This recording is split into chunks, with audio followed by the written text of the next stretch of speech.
For my hometown project, I thought I'd start off with introducing where I'm from. I'm from Evansville, Indiana, which is the third largest city in the state of Indiana. It is in the southern part of the state on the Ohio River bordering Kentucky. Its population is 118,952 according to the 2018 census. The majority of people in this town are white at 79%, African American at 13%, and the Hispanic population is 3%. A lot of people are employed by large manufacturing businesses and production companies, and within the city there are 3 universities and 8 different high schools that people attend.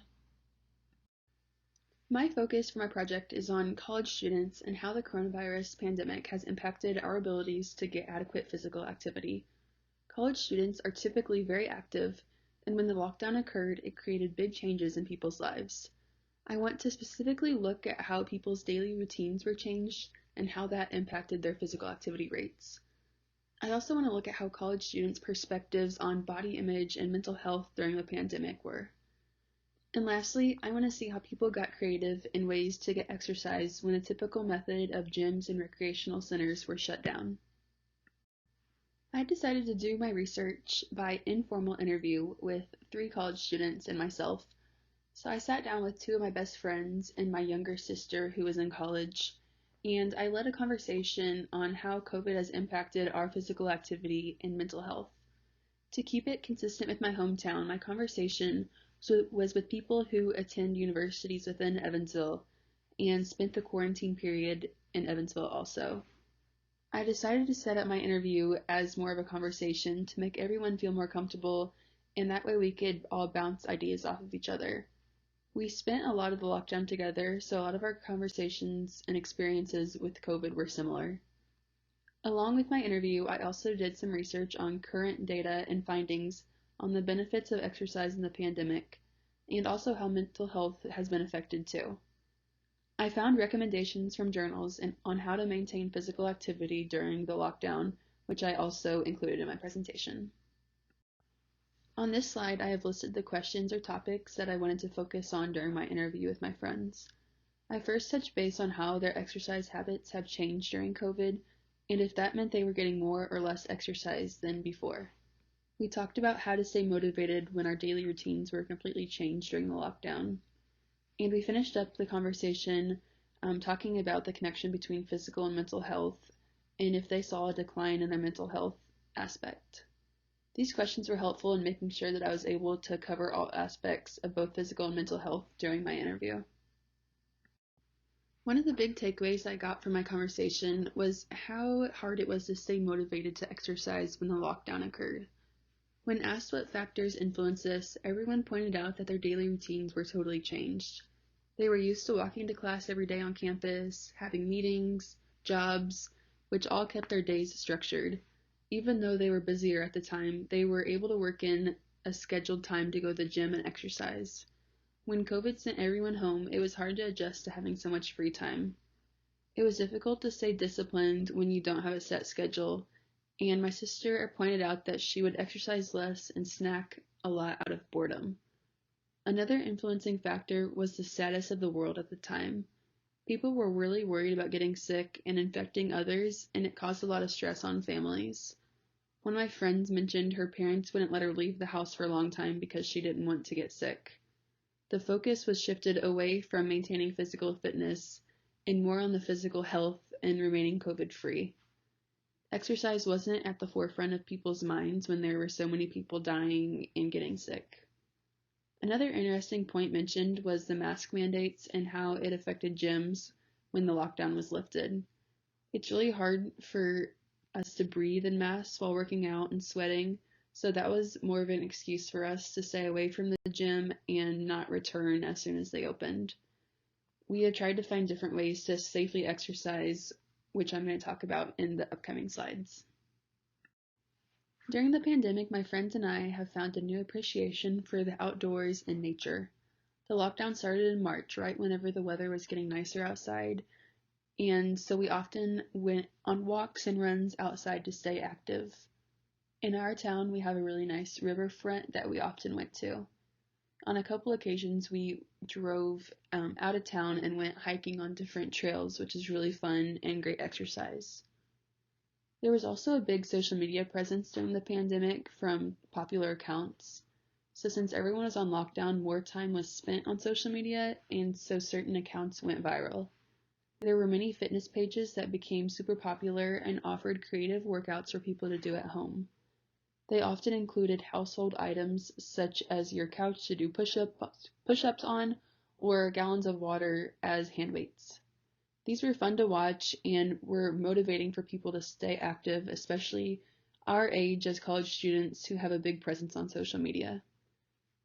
Since we are in college, we often spend less time with our families due to our busy schedules, but during COVID and the lockdown, we were home more and could spend more time with family.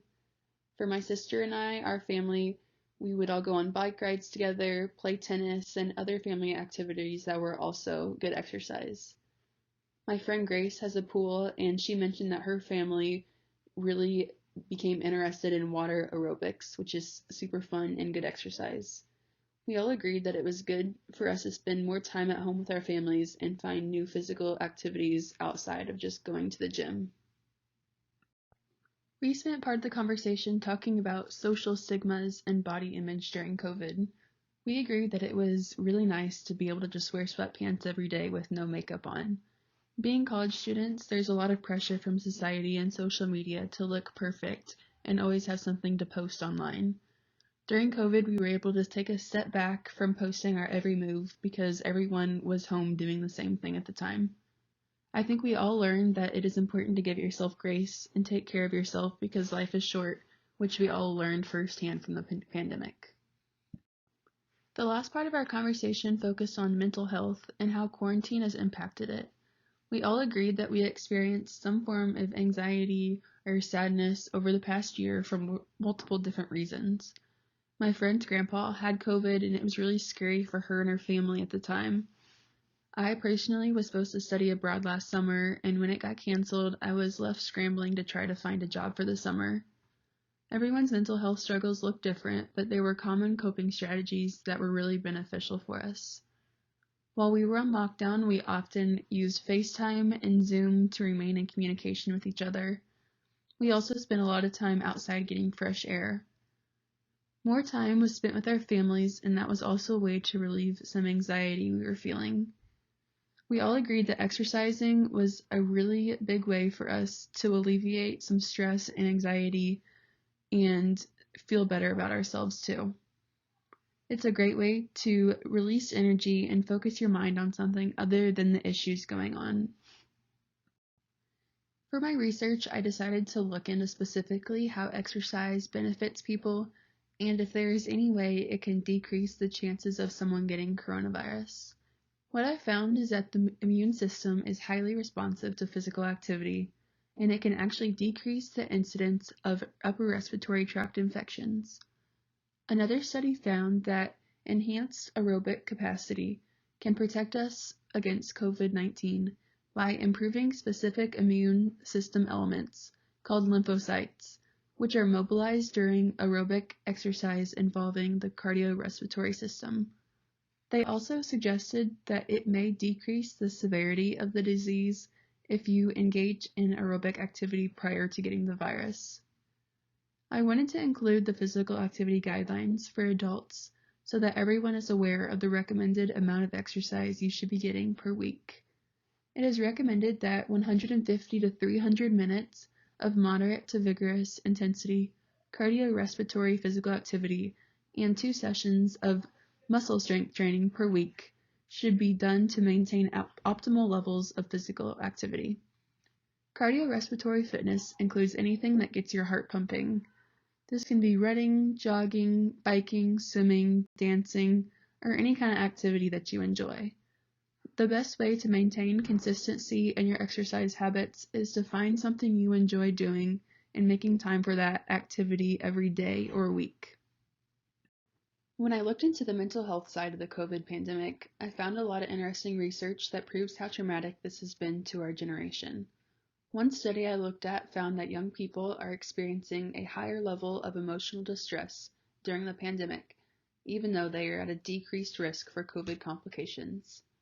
This is most likely due to social media exposure of younger people. It was also found that individuals with physical health conditions have reduced access to health care during this time, putting them at greater risk for mental health difficulties as well.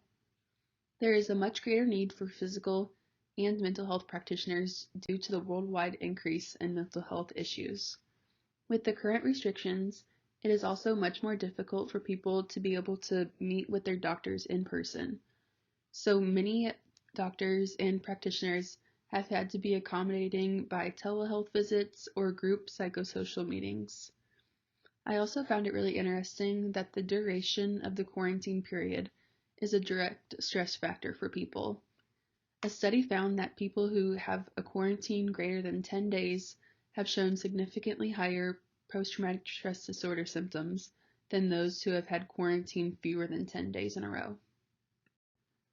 Through my interview and the research that I did, I was able to get a clearer picture on the physical and mental health benefits of exercise for people during the time of coronavirus, especially for college-age students. We have had our whole lives turned upside down with the lockdown, schools being shut down, and our daily lives totally disrupted. There's been challenges in getting adequate physical activity, but the best way to keep consistent is to hold each other accountable with your friends and family. When life has been stressful, it's important to look at physical activity as a way to help de-stress and cope with your current situation.